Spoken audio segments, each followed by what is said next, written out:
चुंबक को देखा है कैसे वो लोहे की ओर आकर्षित होता है और कैसे वो लोहे को अपनी ओर आकर्षित करता है, क्योंकि उसके स्वभाव में ही आकर्षण है।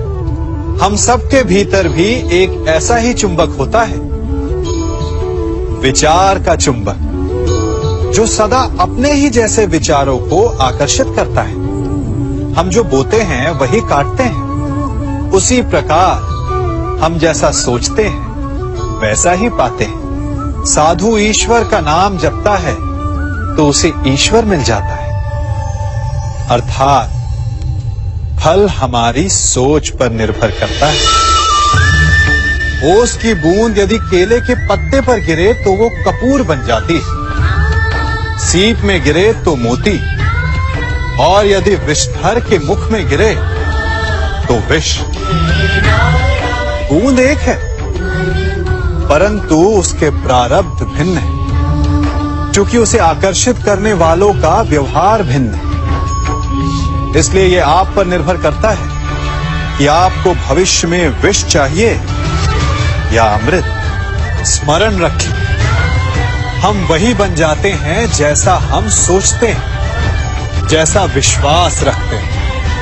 ये आपका विश्वास ही है जो ये निर्धारित करेगा कि आपको विष मिलेगा या अमृत। इसलिए अपनी सोच को सुदृढ़ रखिए, सकारात्मक रखिए, और फल भी सकारात्मक ही आएगा। जब से ये सृष्टि बनी है, नदी की धारा और चट्टान के मध्य सदा संघर्ष रहा है, परंतु हर बार चट्टान की कठोरता को हारना पड़ता है, और नदी की धारा कोमल होते हुए भी कठोर चट्टान को काट देती है।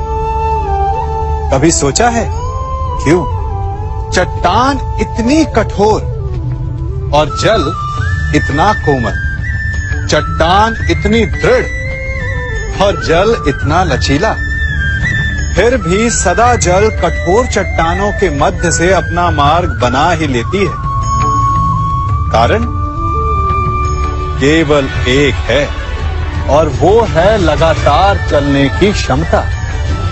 जल बढ़ता रहता है, चट्टान अडिग रहती है। इसी कारण जल चट्टान को काटकर मार्ग बना लेता है। इसलिए लगातार चलते रहिए, रुकिए मत, क्योंकि चट्टान जैसी हर समस्या को आप भी जल की तरह काट सकते हैं। इस फल को देख रहे हैं आप? अभी अभी अपनी डाल से अलग हुआ है। बड़ा दुख होता है ना जब आप अपने उद्गम से अलग होते हैं, परंतु ये दूरी भी आवश्यक है। अब इस फल को ही ले लीजिए।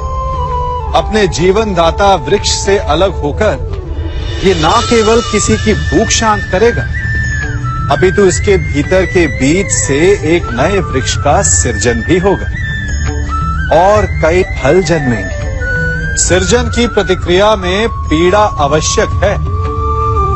यदि पीड़ा नहीं होगी तो सृजन नहीं होगा।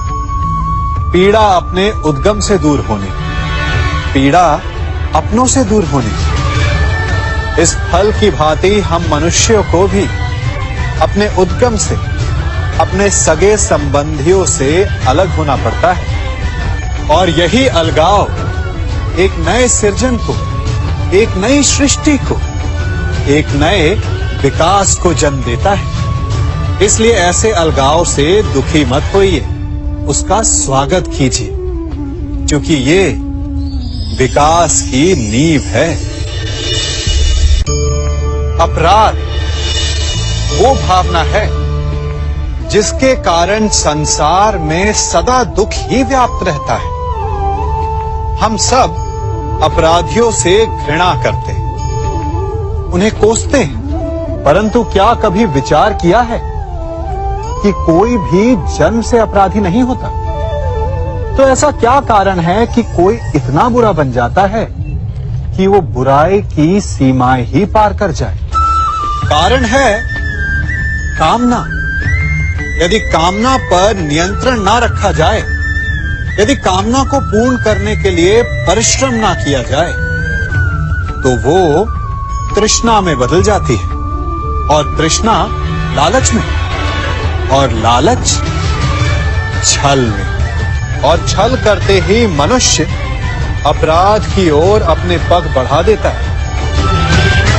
इसलिए ये अत्यंत आवश्यक है कि मन की कामनाओं पर नियंत्रण रहे।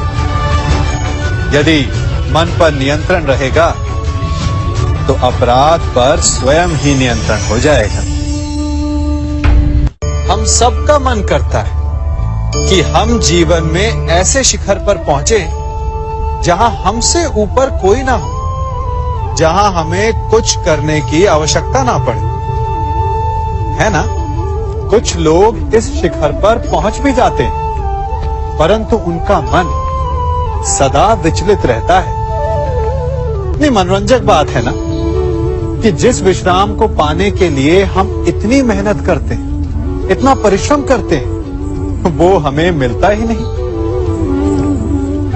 कारण स्वयं सोचिए, वन का राजा होने के पश्चात भी सिंह को अखेट के लिए परिश्रम क्यों करना पड़ता है? सोचिए।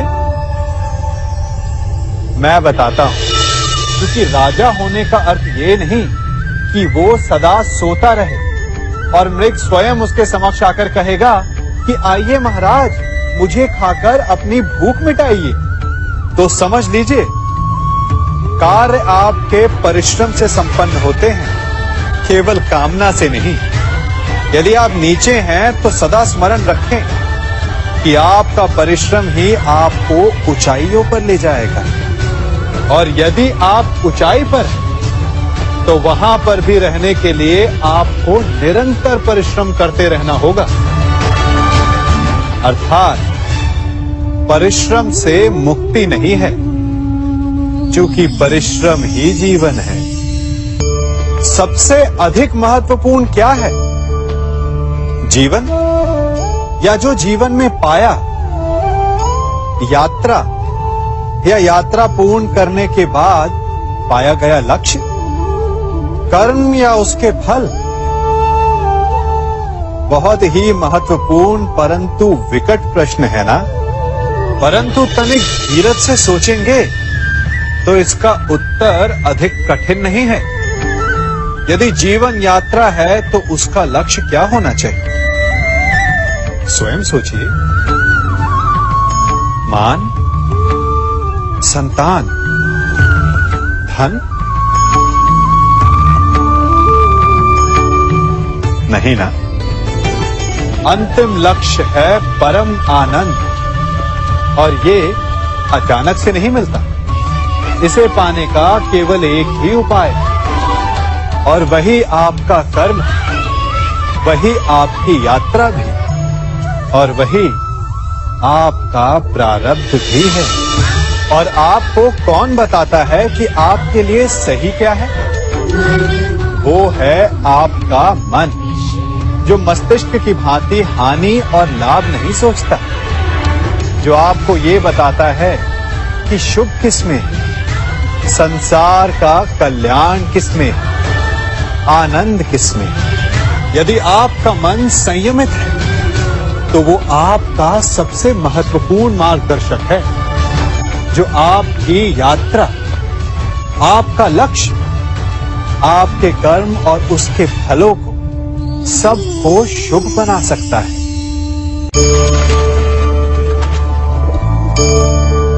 इन पक्षियों को देख रहे हैं आप? इनका उड़ना वायु में इतना संतुलन मुक्त कर देता है ना?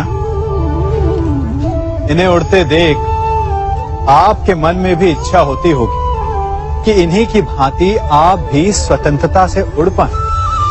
ईर्ष्या होती है ना, जब आप इन्हें खुले आकाश में ऐसे विचरण करते देखते हैं। पर कभी सोचा है, इस उड़ान को, इस स्वतंत्रता को पाने के लिए कितना परिश्रम, कितना अभ्यास किया होगा इन्होंने?